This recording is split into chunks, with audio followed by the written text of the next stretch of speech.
We're live. So welcome everyone. Bienvenidos, bonjour, happy spring, and happy Poetry Month. It's so wonderful to welcome you all today for Cultivating Voices Live Poetry and our Sunday special with the ever relevant and certainly resilient Slapering Hol Press, publishers of chapbooks and anthologies extraordinaire since 1990. Well, I'm your host, Sandra Yannone. I'm the author of Boats for Women from Salmon Poetry. Again, I thank you for joining us today from my kitchen here in Olympia, Washington, and everyone else in their squares from wherever they are joining us from for our live broadcast today, live in Zoom, and also those of us watching live on Facebook. The chats are live, so please send the love. And two of you today in our live chats will be receiving this week's gratitude gift, courtesy of Slapering Hol Press. So make sure that you keep those chats coming. Well, before I introduce our Sunday special guests, just a little bit about Cultivating Voices Live Poetry.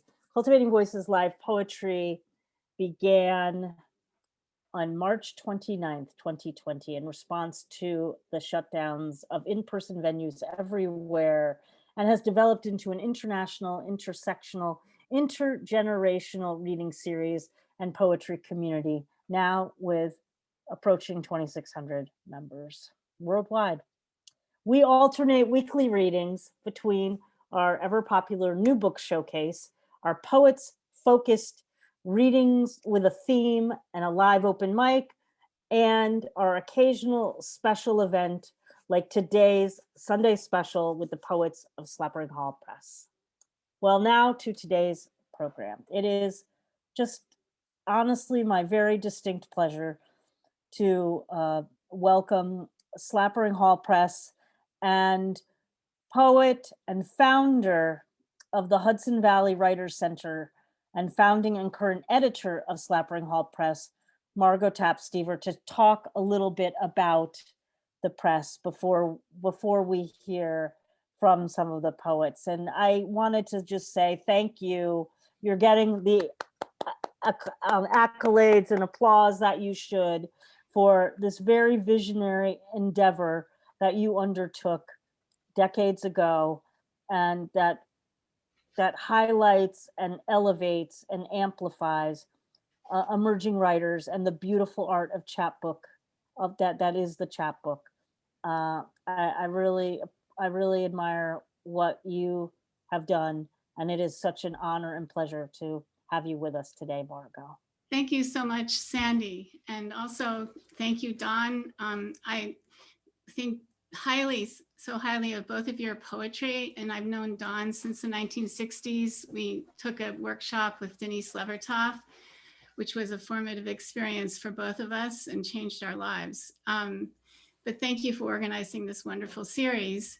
And thanks to everyone for attending. We're excited to talk about Slapering Hol Press, especially during National Poetry Month. I'll say a few words about the history and the Slapering Hol Press chapbook competition, and Jennifer will talk about the conversation series, and Sally Bliumis-Dunn, longtime member of the Slapering Hol Press Advisory Committee, will talk, and Aaron Caycedo-Kimura, last year's SHP chapbook contest winner, will also speak about his experiences with the press, and the four of us will read some of our poems. Slapering Hol Press is one of the oldest chapbook presses in the United States. Since 1990, it has published them, and everyone probably knows that a chapbook is a short collection of poetry. The mission of Slapering Hol Press is to advance the national and international conversation of poetry and poetics, principally by publishing and supporting the work of emerging poets. For a poet, a chapbook can serve as a stepping stone to publishing with an established press. In 1989, with three other founding board members, poet Patricia Farwell, Don Stever and Nick Robinson, I established the Hudson Valley Writers Center. It grew out of the Sleepy Hollow poetry series that I had started in the Warner Library in 1983. For several years, the organization was run out of the Stever's attic with events at churches, community centers, universities, and libraries. In 1989, I also founded Slapering Hol Press, and we launched its first publication, the anthology Voices from the River. Slapering Hol is an iteration of Old Dutch for Sleepy Hollow. With its simple and elegant design, which featured established and soon to become luminaries such as Hayden Carruth, Jean Valentine, Dana Gioia, Stephen Dunn, Toy Darracott, and Billy Collins, that chapbook set a high aesthetic and literary standard. Billy Collins actually taught for us, and he actually taught in a church, and he was one of our workshop teachers at the beginning.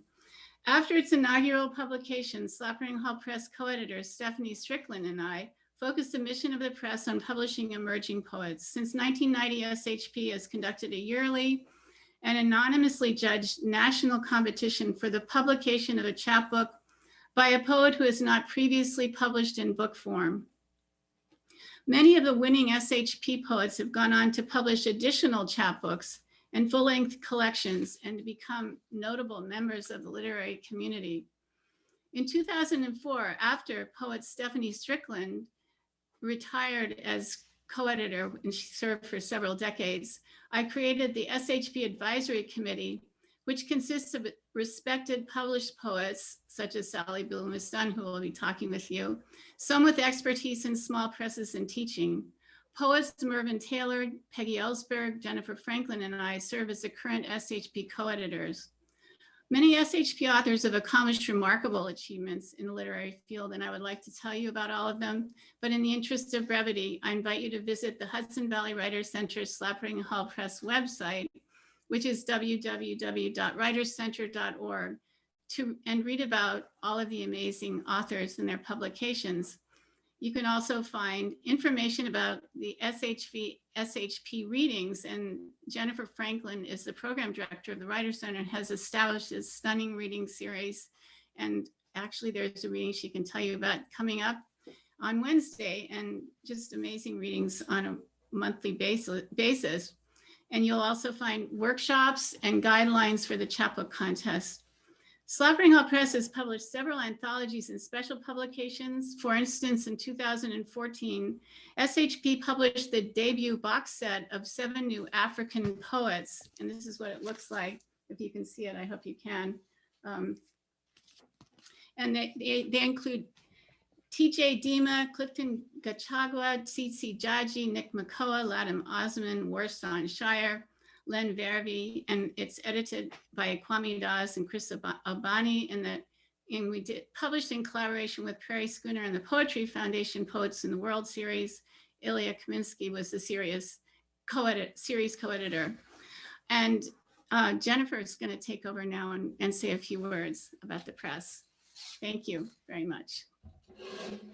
Thank you so much, Margo, for that introduction.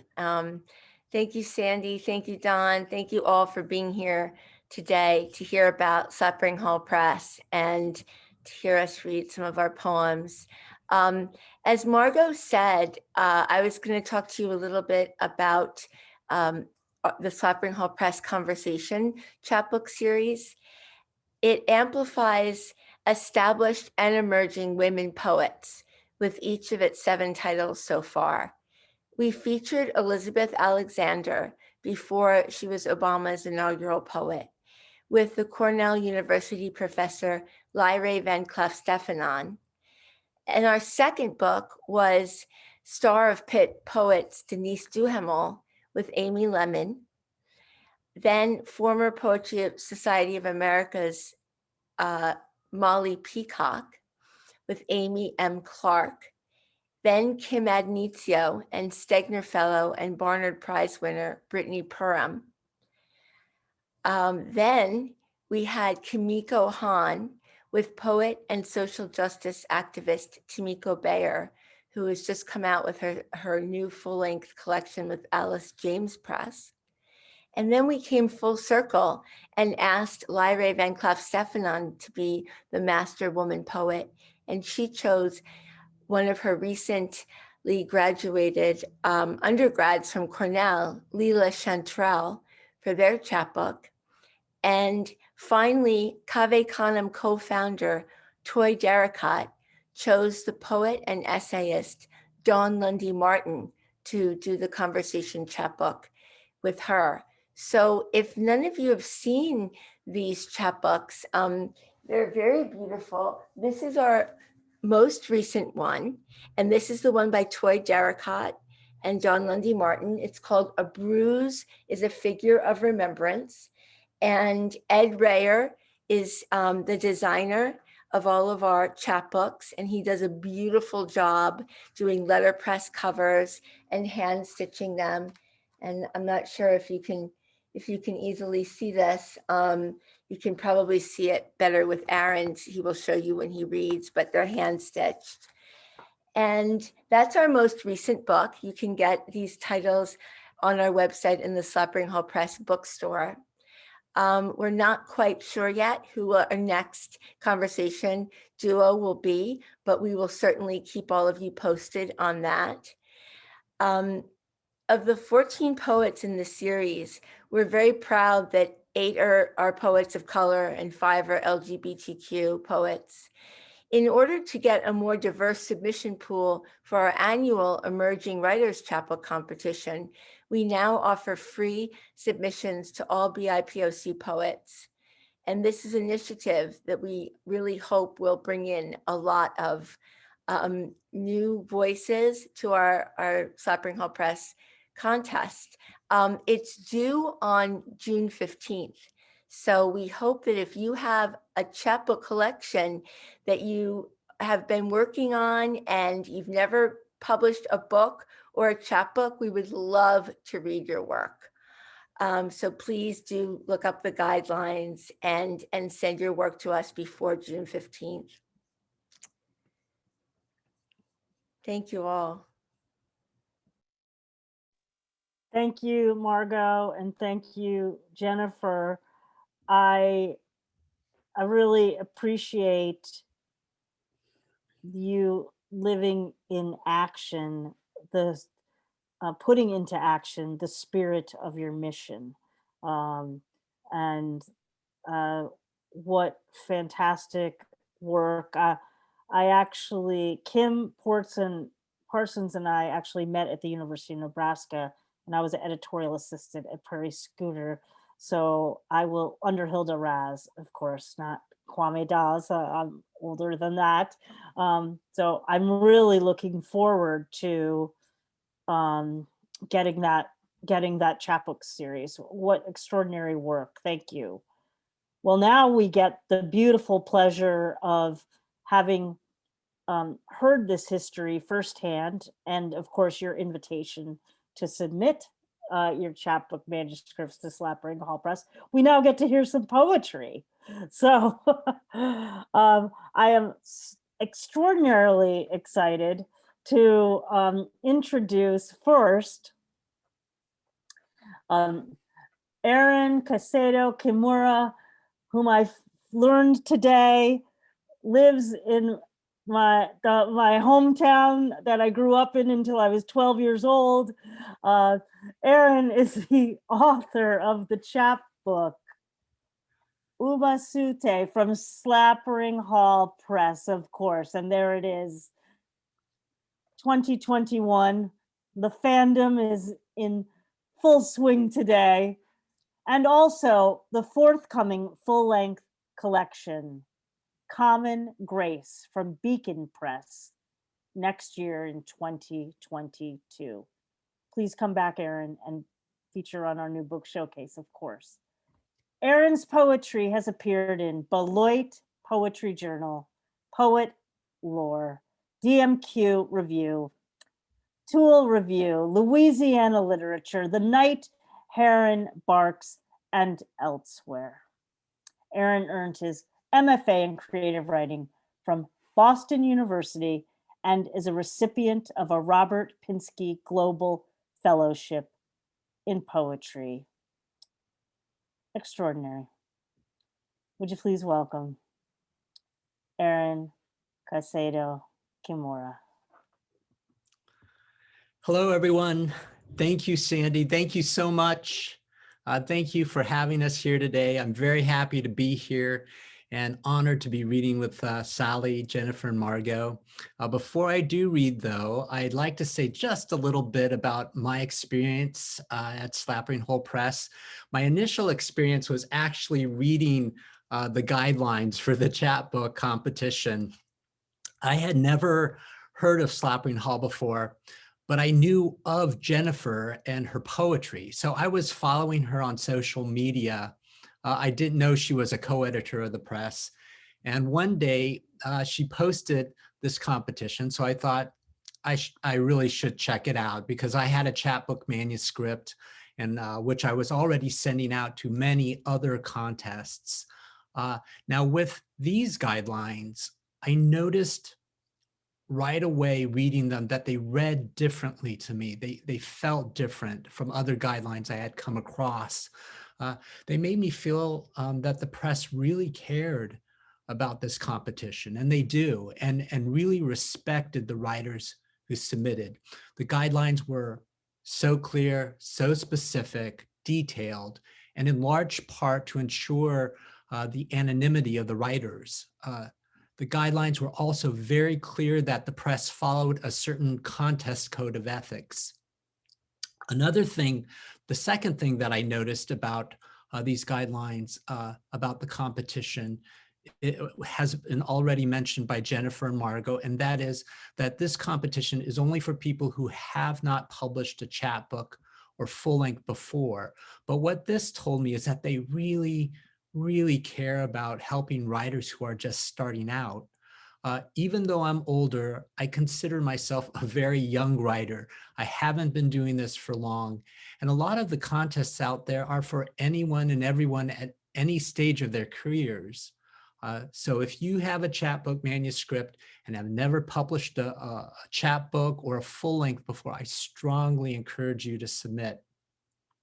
And if you win, you get your manuscript published, you get 10 free copies, you'll get an honorarium, you'll get to do a reading at Hudson Valley Writer Center with the mentor of your choice, which is amazing. But also, and they don't tell you this in the guidelines, in addition to all of those other things, you get welcomed into this amazing family of super talented writers. And this was an incredible surprise to me. I started getting Facebook friend requests from all these poets and associated with Slapering Hol and the Hudson Valley Writers Center. And they made me feel so welcomed. And I'm so grateful for that. And you also get a wonderful experience working with the editors. Big thank you to Margo and Jennifer, who were my editors. It was such an incredible experience working with them on this book. It was also so pleasant and so fun. They both have been so, both have so much experience between the two of them, and they continue to be so encouraging and helpful. All that to say, this is an exceptional press. And again, if you have a chapbook manuscript and have never published a chapbook or full length before, I strongly encourage you to submit to this competition. I am going to read 7 poems for you today out of my chapbook. This chapbook is about my parents. It's about their experiences in World War II. It touches on them being newlyweds, of becoming parents, of settling in suburbia. And finally, and mostly, it's about them growing old and passing away. The title ubasute is a Japanese word which literally means abandoned. And it refers to a mythical practice from Japanese folklore where a grown son, carries his aged parent, father or mother, on his back to a mountain and abandons them, leaves them there to die. I was a a little boy when my mother told me this horrible tale. And this is the subject of the first poem I'd like to read for you.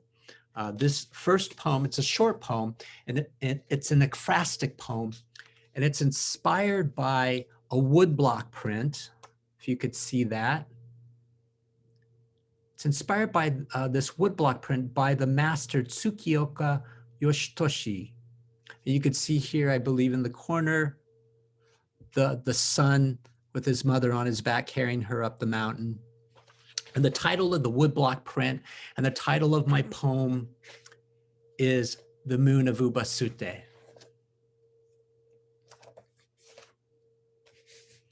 The Moon of Ubasute, after the woodblock by Tsukioka Yoshitoshi.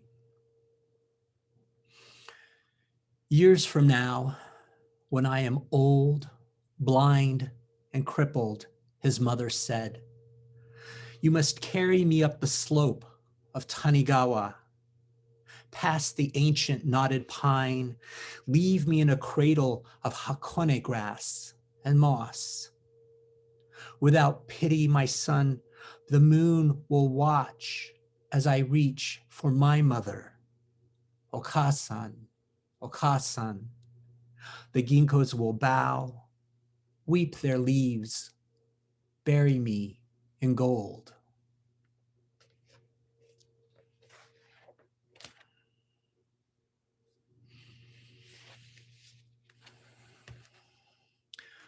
My next poem is a pantoum, and it's called Burial. I return my father's body to the earth, cremated as he instructed in a letter. No funeral, no obituary in the newspaper. Those who needed to know were told. I had his remains cremated as he instructed, scattered his ashes in Bodega Bay. Those who needed to know were told that I waited until my mother passed to scatter his ashes in Bodega Bay, past the jetty where we used to fish.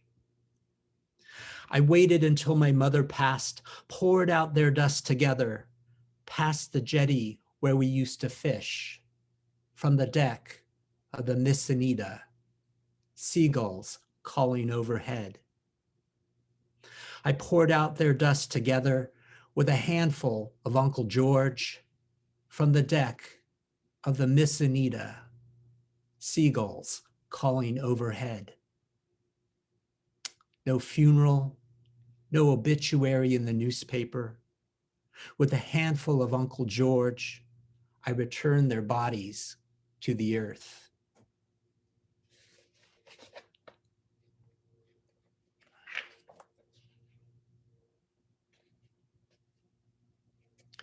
My next poem is about my parents when they first got married before my sister and I came along. And this poem is called The Hardest Part. The fire truck siren downstairs raided the air of my mother's dreams. She'd scream in her sleep, my father told me, even after we married. More than a decade past the Second World War. For him, American concentration camps. For her, the firebombing of Tokyo. They moved into a San Francisco apartment that rented to Japs. A one-bedroom walk-up above the Post Street fire station. They painted their bathroom black. It was in style then. Shelved books, unboxed a new rice cooker, watered a shrub of Japanese maple, potted for their future garden. When the station got a call in the middle of the night, the rumble of the overhead door crumbled into the wreck that was once her home. Swirling lights flashed ancient trees into flames through the thin silk curtains of her eyelids. No warning, no drill, no cover. My father stilled her body, his broad hand on her shoulder or hip, as they lay in the dark, listening to the slowing of her breath. The hardest part of those nights, he said, was waiting, sometimes hours, for the truck and the men to come back.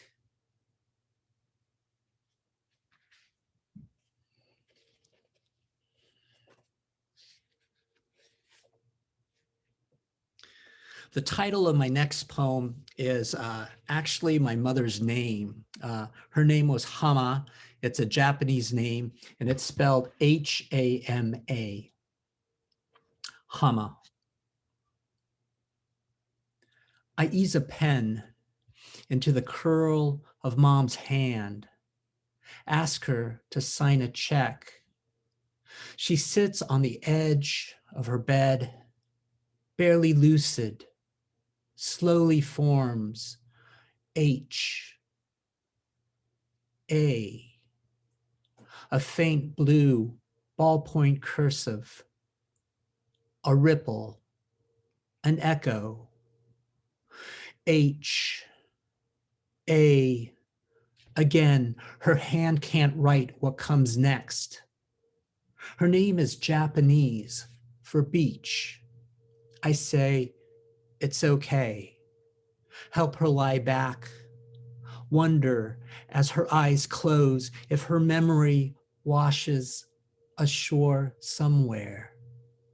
Goat Rock, Doran Park, bright and blustery, where with bare feet, pant legs rolled up, she watches I don't toddle too far into the surf.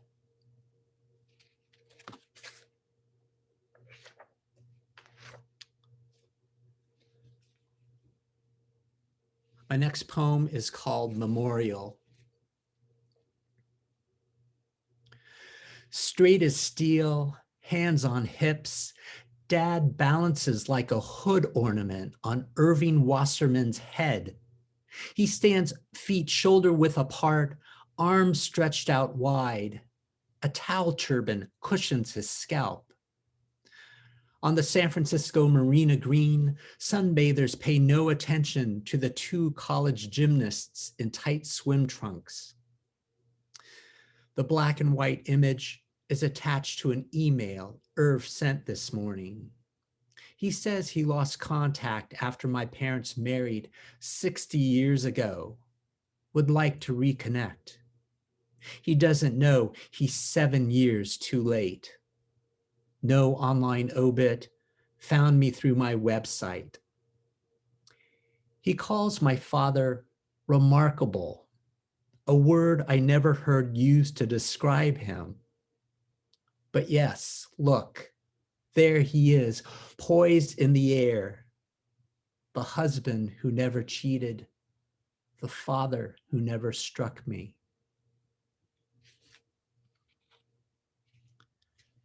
I have 2 poems for you, left for you today, and this next one is called Owl.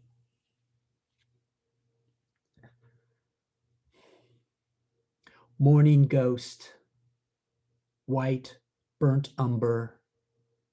I heard your hoot in my sleep. You sweep across the road, talon of vole at the oak's foot. Night eyes stare back. Bronze beak tears open the dawn. Caught in sunrise, you dissolve into shadow. I walk the long driveway from the mailbox, riffle through yesterday's junk, open a Land's End catalog. There's my mother's white wool sweater. She gets more mail than I do, though she's never lived here and is long gone. Thank you once again, everyone, for coming out to hear us read today. And my last poem, the title of this poem is Afternoon Infusion.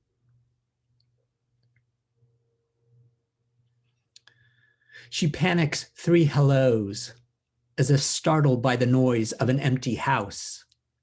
Calls from St. Joseph's The nurses are slow to start her hydration. I'm at a bar. Stevie Nicks reverbs in my beer, lures me back to the edge of 17 in this town I left 30 years ago. I take her call outside, stand away from the smokers. Half truth, I'm at the mall. She slurs a request. Milk of magnesia. And that other thing she can't remember. But I remember when I was a boy.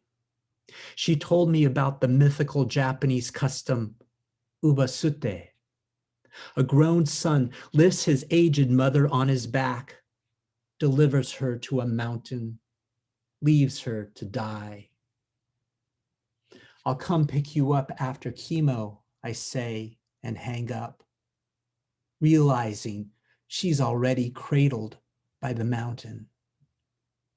The waft of cigarette smoke and hint of manure in Santa Rosa air usher me back into the restaurant.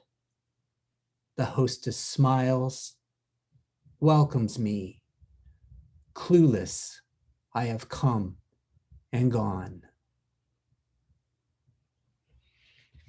Thank you. Thank you.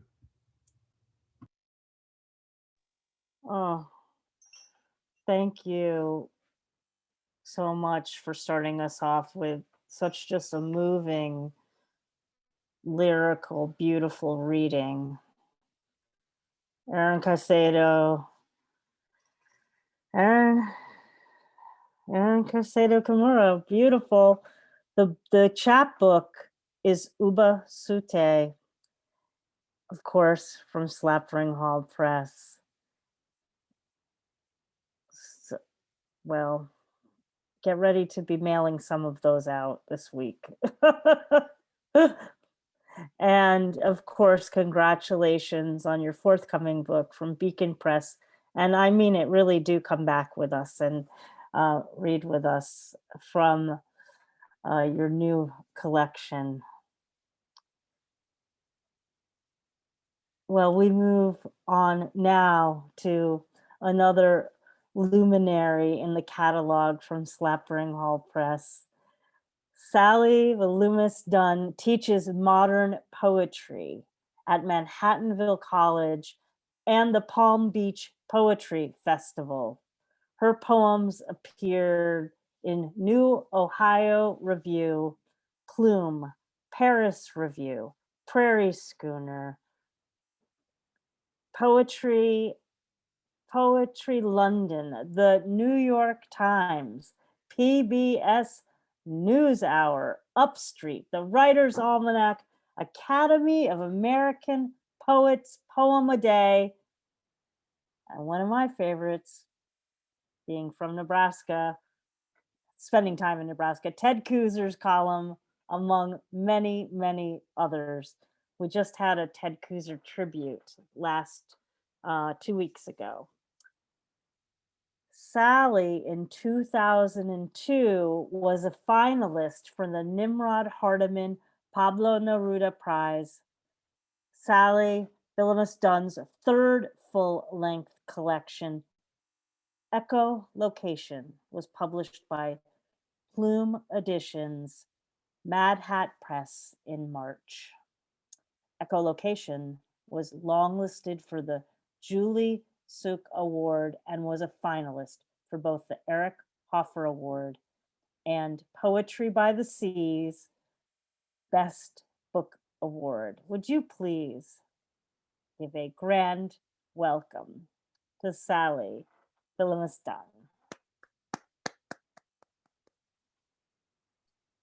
Oh my gosh, thanks so much, Sandra, for that beautiful introduction. And thank you, Margo and Sandra and Don and Jennifer for inviting me to be part of this amazing reading that's going to launch Erin's beautiful chapbook into the world. I couldn't believe it when I finally held it in my hands, which wasn't long ago. It was a few days ago. And I opened up the envelope and I pulled it out. And my husband, who really doesn't like poetry at all, still love him so much, but we part ways in that area, said to me, he goes, "What is that? That is just," he started to thumb through it. He goes, "This is just beautiful." And I feel that way each year. The books get more and more beautiful. There's such care. I can say this because I'm kind of a worker bee. I'm not an editor. I read the slush pile and help weed things out or pass things along. But the care that Jennifer and Margo and Peggy give to these chapbooks is extraordinary. I mean, I'm lucky enough to be in a poetry group with Margo and Jennifer, and often there'll be a decision that has to be made about the final, should we use this color? Do you like this background? I mean, every single detail. It's like going through a poem line by line, which we do in our workshop pretty rigorously. And I just have such respect for Margo, who had the vision to start this place. I don't have any other friends with such amazing vision and energy, and you've given us all such an amazing community, Margo. I don't know what I would do without it. When I moved to Westchester, it seemed like I'd been placed in the center of the Bermuda Triangle, and finding the Hudson Valley Writer Center was just really life-affirming and deeply meaningful to me. I guess that's all. Anyway, thank you for inviting me. And I'm going to be reading a lot of new poems, but I'm going to start with an old poem. Each year on 9/11, they read the names on the radio of the people who perished. And so I wrote it then, but I'm reading it in honor of all the folks we've lost to COVID now. It's called Their Names. Like a rain, I feel but cannot see the names of the dead falling. Silences I hear between first names, middle, last, are slivers of empty air between lines of rain. I want to be in these tiny silences that cannot hold their deaths, but join them to all silence. Rests in a piece of music, the quiet beneath a rock, the feather on a crow, beak closed, wings perfectly still. A real bright point during the pandemic and in my life, but especially during the pandemic, is my daughter Angie and her husband Brett are quite pregnant. Angie is due mid-May. So I'm going to read 3 new poems that are for her. After winter solstice. Because you are pregnant, the days grow rounder with light. The long oaks bend towards each other as through a glass orb. Loose blouses like snowdrifts. I wish I had sung to you more when you were inside me, and carried you less like the marriage I knew was failing. I wish I could have kept my mind in the same place as my body. This year, the winter will not drag on. I will measure the slowly accruing light and your changing form. Who knows what settles as I watch you slice the peaches? Maybe a future entomologist's fingers are finding their first meticulous rhythm. Maybe the delicate register of your child's voice is gathering its notes. This one's called Kitchen Visit. The purple carrot's taste does not live up to its exotic appearance. Handsome is, as handsome does, is what my grandmother would have said, though likely not about a carrot. Dead for 40 years, she arrives this time in her blue print dress with the large front pockets that never served as pockets, though she always let me look inside. Frost laces our front window, and a single moth blinks like a human eye, the pane of glass between us.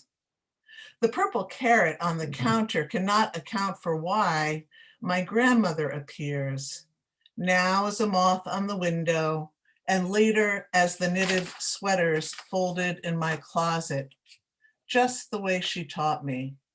First the arms towards the heart, and then the waist folding up to the neck of the sweater.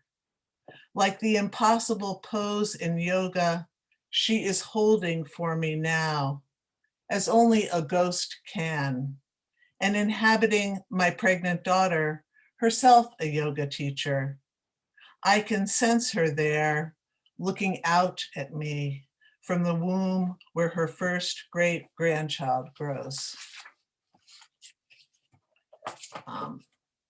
This next one is called Ouija, like Ouija board. It's the last one to Ange. Ouija. We are guided by his movements as though they were a language. My palm beneath your palm along the arc of your pregnant belly, as though my hand were the planchette on a Ouija board. There, you say. Is that a foot shifting, an elbow, a knee? Like noticing a flutter in a bay's glassy water and not knowing the cause. Seal, fish, school of alewives, or listening to the pattern of rain on a roof, unable to tell which drops are falling from the branches, which from the open sky. I wanted to give a plug for, I went to a reading the other night. Naomi Shihab-Nye was interviewing Stu Kestenbaum, and she mentioned this project that she was doing. It's called Dear Vaccine, and it's this big global poem that anyone can contribute to, poet, non-poet, writer, non-writer. She just wants, and she asked that each of us there kind of give it a little public push. She just wants people to address the vaccine in whatever form they feel comfortable. So I took a shot at it. It's brand new, so we'll see. Dear Vaccine, I am watching Dear Vaccine, I am watching the nurse lift the small vial of you, clear as any cloudless sky. Because we have the cow to thank for your name, dear Vaccine, I am picturing 4 or 5 red Angus in a long grassed field, unfettered as the few good decisions I have made. The nurse lifts a syringe, then dabs my arm, dear Vaccine, and there is one cow in particular, standing by the weather-worn post and rail fence, the kind that lined the fields of my childhood. And this bovine's eyes shine like the pond where we'd dunk ourselves to ease the sweltering days, lying afterwards side by side on the warm granite slab.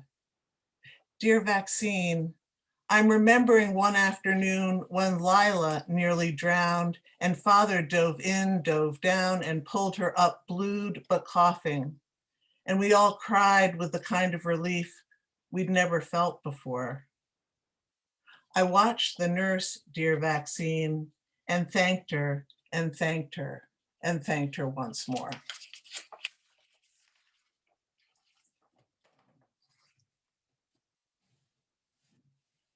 So this next one, I think during the pandemic, I've always been feeling very close to the natural world. But I think during the pandemic, that became a much more intense relationship in some way for me because I wasn't seeing people probably. So this is called Birches. I walk the rough stone driveway, and from their long white trunks, brighter than winter air, I sense their dark eyes watching, motionless, without judgment, as when taking something fully in. I know these eyes are wounds healed over or scars from branches fallen, And I know the language between us is untranslatable. But for the entire 3-mile hike, I sense their eyes behind me, holding me as I might hold an overfull glass of water, meniscus trembling in the white winter sky. As they look with great precision, measure me as I grow smaller by the mailbox, letter in my hand. And though at a great distance, I can feel them taking in the loops and dips in the black script of the address and its return, as I might observe without distinction the wreaths of moss around their trunks, if I were focusing on something else or everything at once. I'll skip that one. I have 3 poems left. I have one for my mom, one for my dad, both of whom aren't living. So my mother in her last years had pretty severe dementia, and I visited her a lot. So this is about one of those visits. Mother, little stirrings in the dried fallen leaves along the path, as when I speak to my old mother and her eyes widen for a moment, then close. She sits in her chair, tweed jacket, well coiffed, looking as she did in her day, though now someone else must dress her, lift the blouse from the hanger, help her slip it on the way she once did for me. Grab the cuff, she'd say. The soft tunnel of sleeve would hold me. Sometimes we sing. She only vaguely mouths the words, though occasionally she'll drift along on a note like a leaf lifted by wind before it stills. If I sit by her on the couch, she'll put her head near mine, my hand in hers. Her body is how she remembers now, the way the growth of a tree, the twists of its branches recall the rain, the snow, the sun. I miss her every day. And this one, I think my 2 brothers are here somewhere. So anyway, this one is called Gray Whale, and it's not a gray whale. It's a type of whale. I didn't know that when I was first reading about them. Gray whale. When they read the metal tag on her pectoral fin, a surprise of dark Cyrillic letters on this gray whale, who had swum some 14,000 miles, interbraiding continent with continent, self with self. Strange that I think of you now, Father, though you too had lived, mostly below a surface, the breadth of which we could not know. Until they read the tag, the cetologists had thought the gray whales off the coast of Baja were of a different species from the ones in Minsk. When I found your lacquer boxes, so small they fit into my hand, with their depictions of our home, the pots above the stove, their odd discolorations, the cheerful curtained window that looked out at the pines. I felt sad I had not known your heart would swim such distance for us. You had never shown us one. And how small you had to make yourself to see each scene and paint it. Like an ant stepping carefully along one of those dark passages in its hill of dirt that nobody sees inside. And this is the last poem. It's an old one. It's called Crossword. The white and black squares promise order in the morning mess of mulling over the latest political morass, what's on sale at Kohl's, the book review.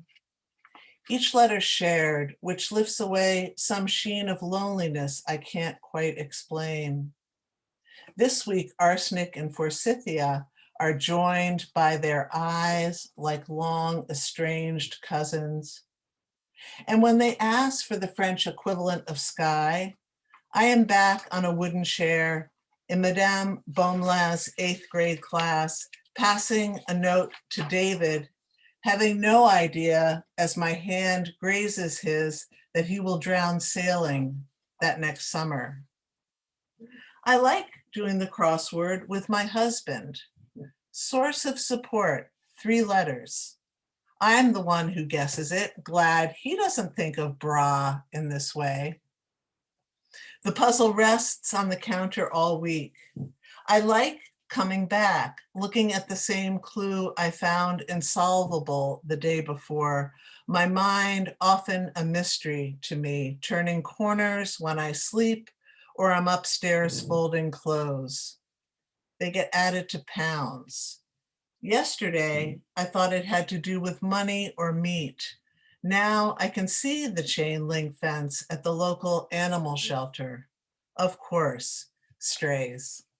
Thanks so much for listening. I'm so happy and I can't wait to hear Margo and Jennifer. What an absolutely beautiful reading. And you'll see the comments in the chat. I was just struck by all the honorings, all the varied ways you honored your individual people in your family, but starting out with that poem, Their Names, just kind of struck a chord with me. I'm what's considered a Titaniac. I'm obsessed with the Titanic. And today actually marks the 100th anniversary that the Carpathia arrived in New York Harbor with the survivors from the Titanic. And I've been at ceremonies where they've read all the names of those who perished. And this is a week where I think a lot about that disaster and the different iterations of the day, from the glorious day it set sail out of Southampton, going to Cherbourg, going to Queenstown, which is now Cove, Ireland, and of course being in the middle of the Atlantic on that fateful night of April 14th. But a lot of people don't think about the aftermath, and I think about that day, and to be with so many people here today that spend time in that area of New York City and the Hudson Valley. I was really thinking about the Carpathia coming in on a very rainy night in New York Harbor to deposit first the lifeboats from Titanic, the empty lifeboats, and then going back to Cunard's berth to disembark all the passengers from the Carpathia, including those from the Titanic. And so your poem, Their Names, really struck a deep, deep chord with me. I thank you for what a beautiful reading that went from that sublime to the really deep place of honoring your family. What a really stunning reading. Thank you. Sally Bliumis-Dunn, and we move next to really, you've heard how visionary that Margo Taft Stewart has been in her career, and all that has emerged through the 3 decades of that work, which of course happened before the work happened. It was, in place before that. You had to envision it before you could enact it. So it's been longer than the 31 years. And it is a true deep pleasure of mine to be able to share Margo Taft Stever's biography with you today and to hear her work. Well, Margo Taft Stever's collections include Cracked Piano from Carey Press 2019, Ghost Moose from Cattywampus Press 2019, and perhaps one of my honestly favorite titles of a book ever, The Lunatic Ball from 2015. And I heard you read from that the other week, and I extraordinary. I love that poem. The Hudson Line from 2012, Frozen Spring from 2002, and Reading the Night Sky from 1996.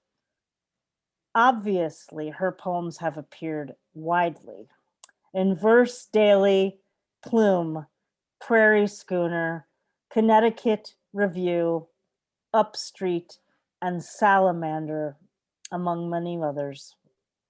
She is the founder of the Hudson Valley Writers Center and founding and current co-editor of this wonderful press that you've been hearing from today, Slapering Hol Press. She lives in Sleepy Hollow, New York. Would you please welcome Margo Taft Stever? Thank you. Thank you so much for that wonderful introduction, Sandy, and thank you for your fantastic reading series. And also, in case people want to know, this lighthouse is actually in Sleepy Hollow near the Hudson Valley Writers Center, and I hope everyone will come and visit the Writers Center and attend our readings and workshops when we open, which will hopefully be soon. Who knows, but hopefully soon. And also, I wanted to thank Sally and Aaron for your wonderful readings. I'm going to read a poem from my first book, Frozen Spring. And also, I have a poem about Sandy, about the Titanic in this book, and I'm going to send it to you. But the poem that I'm reading refers to Victor Jara, who and refers to Chilean songs of revolution. And he was a great singer-songwriter who lived from 1932 to 73. And he was rounded up in the stadium, now renamed the Victor Jara Stadium, where soldiers crushed his fingers with the butts of their rifles after he was playing the guitar, and murdered him only days after the coup that brought Pinochet to power. This begins with an epigraph by Bertolt Brecht. Conversation with Bertolt Brecht. Solely because of the increasing disorder in our cities of class struggle, some of us have now decided to speak no more of cities by the sea, snow on roofs, women. As if the Chilean songs of revolution would bring back the gray fishing boats, sailing through frail, deepening waters at dawn, and the seagulls making earthly sounds. As if these songs could restore the balance, the driven leaf, nail old and rusted, shoved through the bent bough. Each step through mirrors brings us back to the pitch of sleeplessness, the unstrung dream, an oil slick on an ocean still and black. As if all the songs of revolution could bring the murmuring tree back, could restore wind to the rigging, full sail to the morning light. How many years, messages, wars, strange incidences, ironies. The wary eye of the mother wanted to protect her child, promise more, cities near the sea, clear waters, full sail, the morning light. Next, I'd like to read a few poems from Cracked Piano that Sandy mentioned, which was published by Carey Press in 2019. And I'm going to read The Lunatic Ball. In the latter half of the 19th century, as part of a humanistic movement in the treatment of mental patients, hospital superintendents held balls for their patients sometimes, and spectators also were sometimes invited. This was inspired also by the painting by George Bellows, which is titled Dance in the Madhouse. He lived from 1882 to 1925. The Lunatic Ball. Furious dancing gives way to screams. 5 men stare ghoulish at the wall. This is a lunatic ball. The best student Yale had ever seen. 3 months after graduation, typhoid. Brains swelled inside his skull. They dosed out calomel. 5 ghosts appeared in a mercury dream. Headaches unbearable. This is a lunatic ball. Married 1 year, baby the next. His wife filed for release. The medical textbooks he gleaned, futile, endless stall. A woman names her baby doll Christ, lurches, leans, a building in an earthquake, then she crawls. This is a lunatic ball. One man plays a flute, calls himself Faunus. Another uses an invisible latrine. Attendants haul out a wild man on a straitjacket on a wooden beam. A woman growls like a bear. This is a lunatic ball. Behind a glass wall, well-dressed spectators riveted sit amused. Looking at them looking, the patients know they are through. Spectacled men sport greatcoats and laced up women make jokes in the shimmering hall. That's one core of the book is kind of is about the thin line between sanity and insanity. And another one is the mercurial role of mothers and the subjugation of women. This one is titled, Nothing's Holding Up Nothing. El Salvador, 1982. Under the floorboards with the wood rot, the insects, ants skittering to and fro, the mother hides with her child, her nipples in the infant's mouth, but her milk won't let down. She did nothing, but the officials suspected, decided to make an example. The child dragged out, beaten, the bellies of flowers blackened, the bells, the long toll of roots. It is hard to believe anything was ever alive under here, under these boards, anything alive for long under these boards.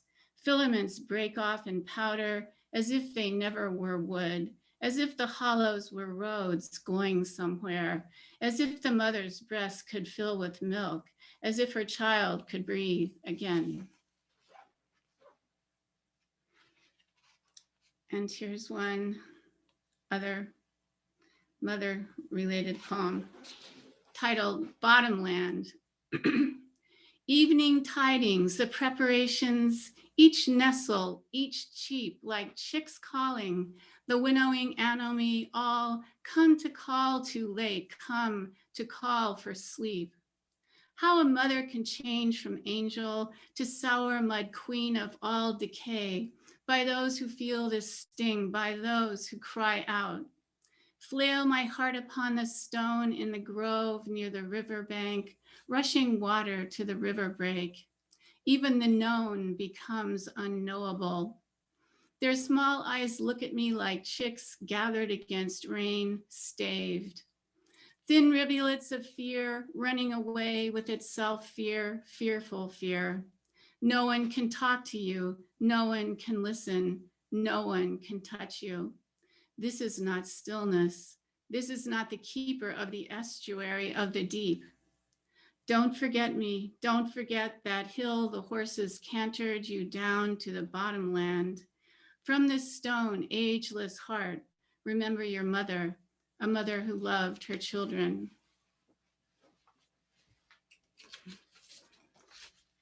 And then on the same theme, I'm going to read an elegy for my mother and for nature. My mother is dying. In the place where she belongs, suffering erases itself. Doves bring her seeds, horses sleep next to her in the straw.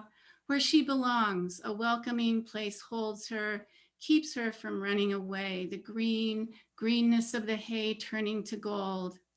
Already the rain's restless trajectory. My mother is busy dying. She no longer knows my name. This is the wind of Eden, the wand of change, the last slave of silence, the knave of rain. So quiet the roving of each vacant quest. Let her be buried in the sea by the seaberry, the briar rock, the fossil chamber. Alone, blown, roadside stray, the flown restless wayward ringing, bells clang, ocean downcast rolls. Wandering once again, now I return to the center, searching the level earth, calling her name, remembering that I am lost. The path unfurls before my dog and me, walking to the rocks, the ocean on one side, the bay on the other, eiders blessing the waves. The seagull's spontaneous burst, how it hurts with the radio blaring. My mother is dying, gone from a body that has abandoned her. Cry because everything goes haywire, because this is Apollo's siren lyre, the field-worn answer, the childless response, children waiting for some God to bring them home.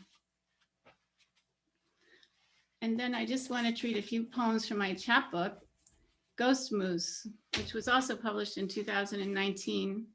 And some of the poems are on the sixth extinction, through which we are currently living, one of the greatest in the history of the earth and the only one created by humans. But I'll begin with a poem that is not on that topic. Dolls. The dolls wait for the children to wake up. They lie on their backs, staring upwards as though the ceiling were a resting place. For them, love is what counts. Holding them, talking softly, making certain they sleep comfortably in their beds. Knowing how to dress dolls is an art, just what color socks each takes, like pouring tea, how many gowns, where the shoes go. Dressing could take all day or just a second. Dirt sticks to a doll. Remember, rain is not right for her. Exposure to the elements breaks down a doll's resistance. Wait until storms abate before leaving with your doll. Time means nothing to her. She will wonder about rain, about everything trains bring.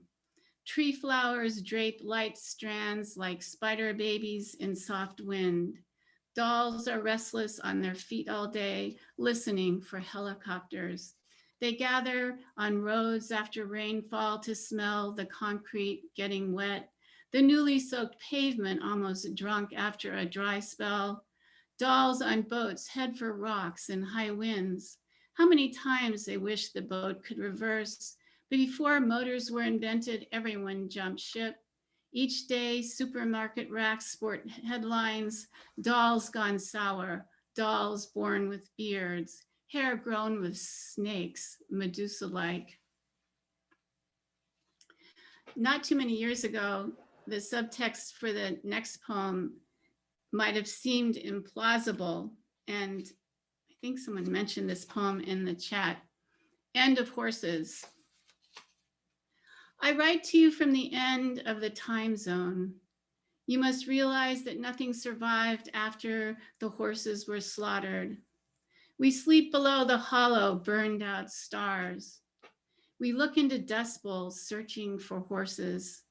When you walk in the country, you will be shocked to meet substantial masses on the road.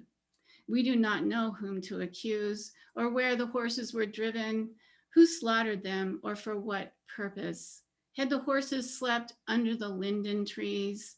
The generals and engineers pucker and snore on the veranda. And I have one more poem. That previous two poems and this one are in my unpublished manuscript, Three Ravens Watch. Ocean birds. Jealous is the night, the feckless night, coming over us as water into sea, the forceful days, geography turned black. Your body is the sea I float upon, your skin becomes the waves. Nothing will ever bring you here to me. Nothing will ever call you back. Thank you.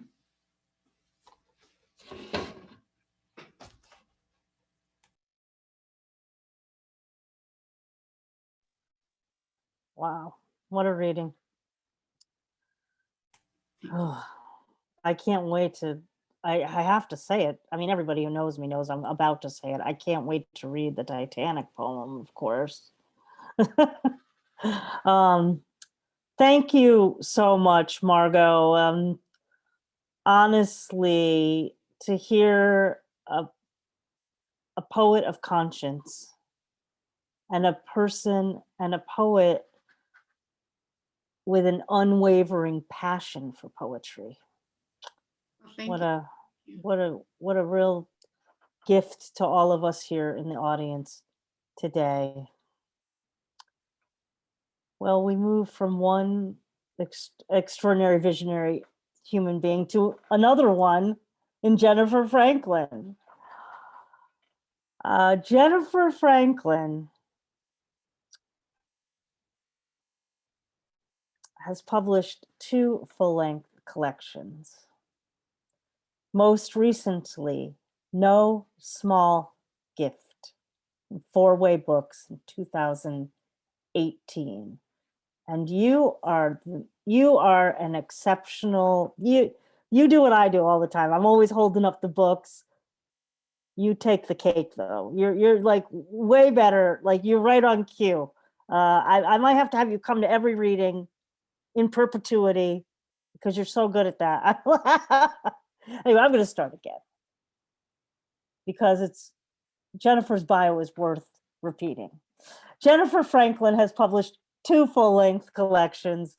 Most recently, here we go again, No Small Gift, 4-way books, 2018. And her 3rd book, If Some God Shakes Your House, will be published by 4-way books in 2023. Her work has been published or is forthcoming in American Poetry Review, Barrow Street, Bennington Review, Blackbird, Boston Review, Broadsided Press, the Gettysburg Review, Guernica, JAMA, Los Angeles Review, Love's Executive Order, The Nation, New England Review, Paris Review, Plume, Poem a Day, on poets.org, and Prairie Schooner. She holds an AB from Boston University and an MFA from Columbia University, where she was the Harvey Baker Fellow. Jennifer currently teaches in Manhattansville's MFA program. For the past 8 years, she has taught manuscript revision at the Hudson Valley Writers Center, where she runs the reading series that everyone can't wait to go to now after today, if they didn't know about it, and also serves as the program director and co-edits Slapering Hol Press. She lives in New York City. Welcome, welcome, welcome, Jennifer Franklin. Thank you so much, Sandy. That was such a wonderful introduction. It's such an honor to read with these great poets today. And no matter how many times I hear their poetry, I get goosebumps and I always hear something new. I probably have heard Margo read more than any other poet.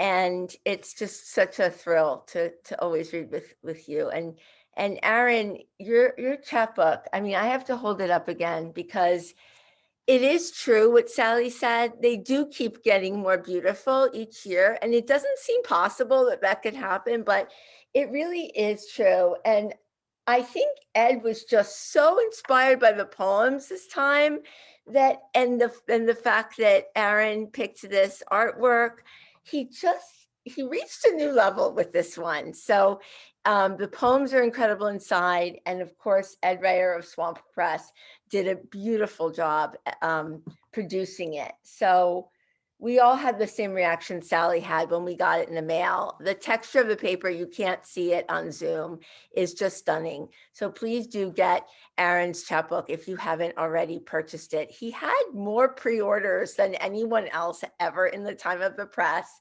So congratulations, Aaron. People, I don't know if you've seen this on Facebook, but people are doing mini reviews of his poems. Someone read Owl. People are taking pictures of it with tulips and lavender. So the book is really a buzz on Facebook. So congratulations, Aaron. We're really, really proud of you. You know, we can't take that much credit for it because it came fully formed. It's probably the one that Margo and I had the least editorial suggestions for of all of the books. So thank you for saying so many great things about the press, Aaron.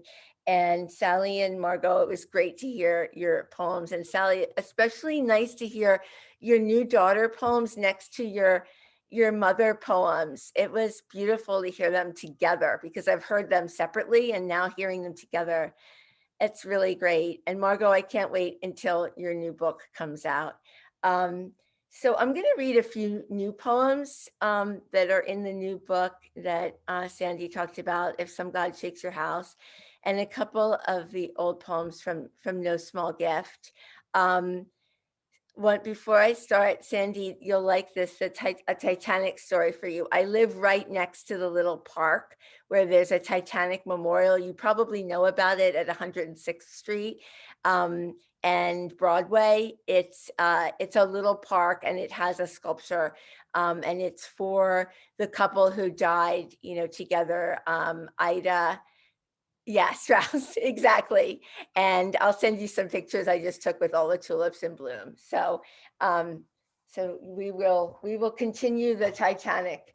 I don't have any Titanic poems, or I would read one for you, Sandy.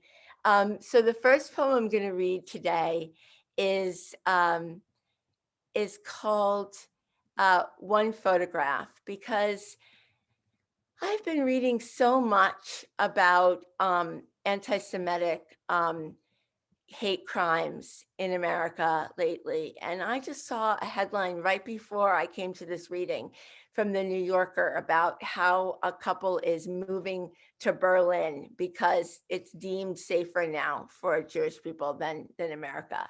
So this is a poem that I wrote in response to one photograph in Anne Weiss's book that was published by Norton several years ago called The Last Album, Eyes from the Ashes of Auschwitz-Birkenau. And it's a beautiful book. People risked their lives burying the photographs that came in from this very last transport. And they weren't found and published until around 1986. And Anne has dedicated her life since then to find the relatives of the people in this book, in these photographs. And many of them have been found, but many of them we have no idea who they are. And this particular picture of a mother and a daughter, no one knows, you know, who they are. No one has come forward to identify the two of them. So it kills me, you know, that this is the case. And of course, everything that happened to them. But this is called One Photograph. They hold nothing but each other, fixed like this forever, mother and daughter, their love survives, testament to life before God's great silence. No one alive knows their names or will. Maybe it is wrong for me to mourn them, but I put what remains in a small pewter frame next to my dead grandmother and her sisters. When you rest your hands on my shoulders, I think of them, the mother in her housecoat, blossoming roses, the girl in her swimsuit, tummy round and innocent. In the cold cattle car, they had no nest but each other. Human cries around them drowned out owls in autumn, smothered everything but the stars that watched them suffer. I hope they were together when they died, that their eyes were the last of what they saw in this fallen world. Even in the thick darkness of my living room, I see them embracing, always almost kissing. This poem is to continue this theme of prejudice and hatred and murder. This is a new poem from my forthcoming collection, and it's a prose poem. And I wrote a lot of these prose poems during the time of the last administration. This is called May. America's new disease and old disease keep killing. The names of the dead fill the newspapers. Only some of us are safe. This country was stolen, built on blood and lies. History is not the past. On the news, the president denies everything we know to be true. Orwell wrote, "The party told you to reject the evidence of your eyes and ears. It was their final, most essential command." In a slanted room, the stone-hearted judge plots with the single-minded precision of a serial killer. White candles burn down to the wick, and the succulents need to be replanted. Since you can't sleep, read about exploding stars and supernovas that scatter the calcium of all human bones and teeth, and how Stephen Hawking proved there is no God. My friend's son asks, whenever he hears sirens, if cops are coming to kill him. My daughter's brain is stuck at 20 months, trapped in her body of 19 years. She doesn't yet know about hatred, but someday her silence will destroy her. We cannot be saved, but I wish some God would save them. The cherry trees are about to flower. The buds are small, bloody fists. And this is a lighter poem from my new collection. I was really excited because it was chosen to be on the buses in Providence, where I went to college. So this one was on the bus all of February, thanks to Tina Kane. It's called Memento Mori, Pistachios. I never know I'm an animal more than when I shell pistachios in the kitchen after washing dishes, waiting for you to come home. I know how I must look, cracking the tight shells, popping the small green nut into my open mouth again and again. I never knew your trick to pry a stubborn shell, slit not wide enough to open. You showed me how to place half a discarded shell in the small opening like a tool. It frightens me, my new resourcefulness, my hunger, the way I wait for you, as if I will never have enough. And this next poem is, it was published in the Night Heron Barks, and they nominated it for a pushcart prize, which was my first nomination. I know a lot of people have been nominated for them, but I had never, so this was exciting for me. I have 3 types of poems in the new collection. They're the prose poems that you heard one of. They're the Memento Mori poems. And then the third element braided in is poems about a contemporary Antigone. And this one is called Antigone Visits the Psychiatric Hospital. The guard confiscates the small spiral-bound notebook I bought her at the dollar store. The pink plastic cord could be pulled from the pages and used to injure herself, he explains, as if I should have known not to bring it. Magazines with smiling women in swimsuits are sanctioned, as if they will teach her how to look happy. The music I transfer to a small silver device makes it in, but does not please her. Vacant, she gazes past me, her thick hair twisted in a bun. She is more beautiful than she was at her wedding. She begs me to get her out of the locked ward, says she cannot sleep one more night in this place. The doctor asks if I brought a word search, as if finding nouns in a field of scattered letters could fix this. How can I tell her I know the corners of chaos where her mind has lured and trapped her? How can I unpeel myself from this vinyl love seat and leave her with leering nurses and patients? How can I turn around and press the buzzer for the guard to open the door and let me walk out again into the strange July sun? This one is, thank you. This one is another Antigone poem. It's a poem about her uncle, Creon, who sentences her to death. Creon creates his own truth. It took me years to see the chaos he wanted to create. He brought blight to the roses and cut them back to claim the cure. All summer, he set small fires with words, but kept his hands clean. He turned us against each other as if we were all invasive species in his groomed garden. As we sat under the golden rain tree, I worried the sliver of moon would incur his wrath for its imperfection. Fear is an addictive drug. When he fits his tight fist around my throat now, I hear his lies as lies. My crime is thinking for myself. Hannah Arendt believed forgiveness is the key to freedom. I cannot agree. And I'm going to read just a couple more poems. This one is a pantoum, like Aaron had a pantoum for you before. And it was inspired because I read a pantoum that Allison Joseph had in the New York Times. And it's, I got good news this week that I'm still in remission. So I'm very relieved, and I'm reading my biopsy pantoum poem. I am waiting for biopsy results again in the mirrored room where time stalls, knowing women are always at the mercy of men.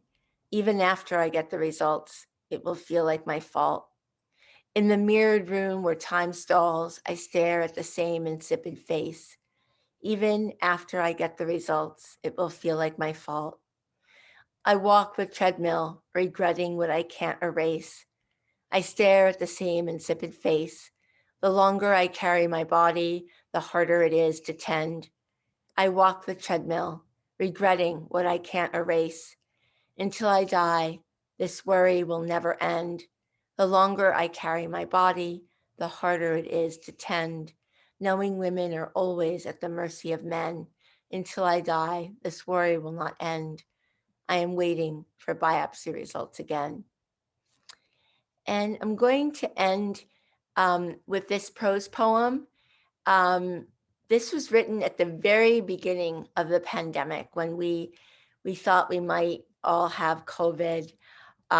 We had fevers. I had a very bad cough. It was scary because all night you'd hear the ambulances going to the hospital. So we've kind of gotten a lot out of it, but not fully. And so many people have died from this, as you know. So it's kind of a tribute to that beginning when we didn't know what was going to happen at all. And it's called March. The three of us have seen only each other for 11 days. Our fevers are low grade, and only one of us coughs through the night. Under each window, the city is empty as the moon. Sirens startle the bruised sky, and my father-in-law still doesn't believe we're in danger. From Sappho's work, we have fragments. What cannot be said will be wept. Imagine if we could behold her whole. The doctor upstairs cannot calm her children. When they trample the wooden floors, it sounds as if they're hammering coffins. News, news, charts, news. My mother sends photographs of her pear trees. Subject line, nothing can stop spring. I've started bargaining. Oh, the things I have given up in the crook of night. The books beg to be opened one last time. Sappho wrote, someone, I tell you, in another time will remember us. For 15 years, the plague doctor's beaked mask from Venice hung on my wall. I try to sleep, while 2 inhalers and a stack of books perch beside me. Headlines praise plague time productivity of Shakespeare between articles on job loss, exploitation of essential workers, and the death count.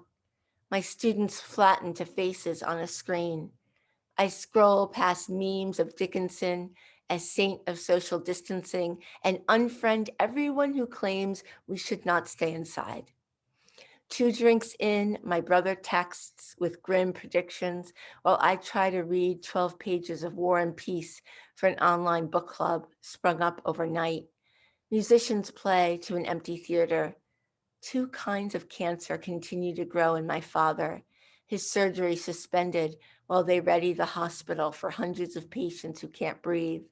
Like a spell, I write a list of everyone I want to save and repeat their names while the dog sleeps beside me. I start and end with you.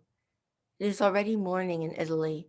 Quarantined neighbors sing to each other from open windows. Swans swim the Venice canals. Thank you all so much for being here. Thank you for Sandy for being such an amazing literary citizen. Thank you, Margo. You're the whole reason why we're all here with Slapering Hol Press, the Hudson Valley Writers Center. None of this community that we all are so grateful for would be possible without you and your enduring commitment. Someone said your persistent passion for poetry or something like that. I mean, it's really true. The unwavering dedication to it is kind of astonishing after all this time. So thank you all for having us, for being here, and for your wonderful work.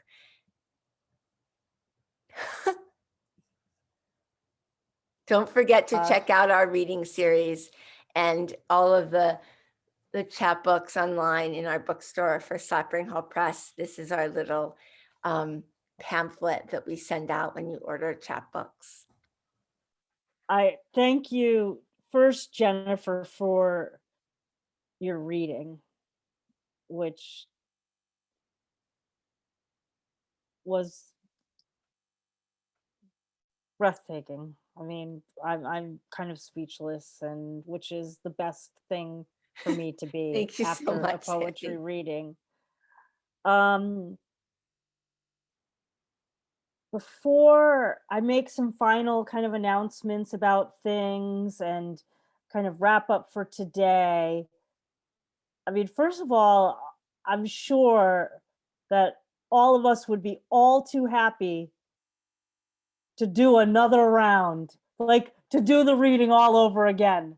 You know, like, oh my gosh, I'd be like, oh my gosh, let's just go back to let's just do it again. Such incredible work. I'd like to invite the audience here in Zoom, if they would, if you care to unmute yourselves and really, you know, give Erin, Sally, Margo, and Jennifer your rousing appreciation. Rousing. Yay! Oh, Fabulous. big love. Wow. Oh my Wow. gosh.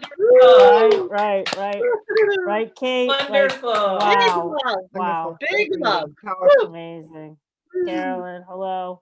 Hello, Yeah, good to see everybody. Good to Carolyn. see everybody. Four. Susanna, Sandy, Sandra. Susanna, I don't know who lots all's of in the people. room. Great. A lot of people. You are all endeared to us at Cultivating Voices so deeply. Thank you so much. Thank you, Kate. Thank you. Thanks for this amazing opportunity Yeah. for us to read, Oh, talk about the press. Thank you. yeah, well, we're very, very happy to have launched you here on, you know, had a little launch party here for really a poetry, you know, a pillar of poetry. There's my word, a pillar of poetry, long-standing. I normally encourage you all to please purchase at least one, but how could you possibly choose just one after everything that you've heard today. So I really do hope that if you have the resources, you will support Slapering Hol Press today and in perpetuity. Well, again, congratulations, Erin Caycedo-Kimura, Sally Bliumis-Dunn, Margo Taft, Stever, and Jennifer Franklin for a very, very memorable and incredibly moving reading today with the stunning work from Slapering Hol Press. Of course, during Poetry Month. Seems really appropriate that we would be able to feature you all during Poetry Month. I mean, to me, poetry is every day. Margo, of course, same for you. But and for most of us that are here, honestly, you know, we live, breathe, sleep poetry. But nevertheless, Poetry Month. Well, we have many more special events coming up during the month of April here on Cultivating Voices Live Poetry, of course. So I just want to tell you before our upcoming events, just a few events that I'm personally hoping to attend this week. You know, on Tuesday, Jessica Jacobs and Nicole Brown will be hosting a generative workshop with their rather new endeavor called Sun June. Look that up and see if you can register for that on Tuesday evening. The Olympia Poetry Network, which was our co-pospirator, that's what I call collaborators, co-pospirators of the Laureate Love Fest that we held in February, will be featuring its annual Dead Poets reading on Wednesday night. And on Thursday in Limerick, I try never to miss, head over to Ireland for Lime Square with your hosts Dorsey and Lauren Donovan. And on Saturday, the 24th, you can listen to some really amazing poets at the New Mexico State Poetry Society's annual conference festival, featuring some names you'll recognize from our membership here in Cultivating Voices, including Amit Dahiyabacha, Mary Owishi, current poet laureate of Albuquerque, and many other New Mexico poet laureates. And I am very, very honored to be able to join them. What a better way for me to spend my birthday than in New Mexico reading poetry. So, and then of course we return on Sunday. Every Sunday we're here for our new books showcase featuring next week Patricia Clark, Seymour Main, Elaine Nadal, and Leslia Newman. All of our readings are curated with poetry love and the love of poetry. And we are holding a very special event on Tuesday, April 27th, which is born 100% out of love.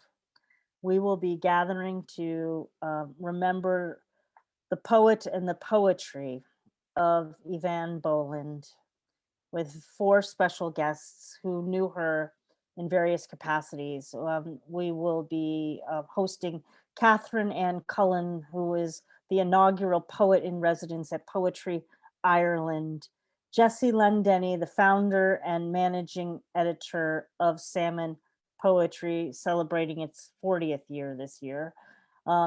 Nessa O'Mahony, co-author of the critically acclaimed book about Evan's work, Evan Boland, Inside History, and Rachel Hegarty, the author of Mayday 1974. Rachel and Catherine were students of Evan's at Trinity College. They will all be speaking about their connections with Evan and reading her poetry. And all of you are welcome to attend and read your favorite Boland poem in our open mic, or a poem you may have written a poem that was inspired by her. So we welcome you to join us in the open mic after our guests. And on May 2nd, join our guest host, Angela Driven, for our Poets Focus on May Day, with features Margaret O'Regan, Tim Evans, Rachel Hegarty will be joining us again, Dana Patterson, and your chance also to join us on May Day on the open mic. And on May 16th, my final announcement for today, please join us for our Poets Focus on Witness. We will have 3 generations of Asian American women poets in conversation with each other, including Janice Kirakatani, Mary Awishi, and Tanya Ko Hong. That will be Sunday, May 16th.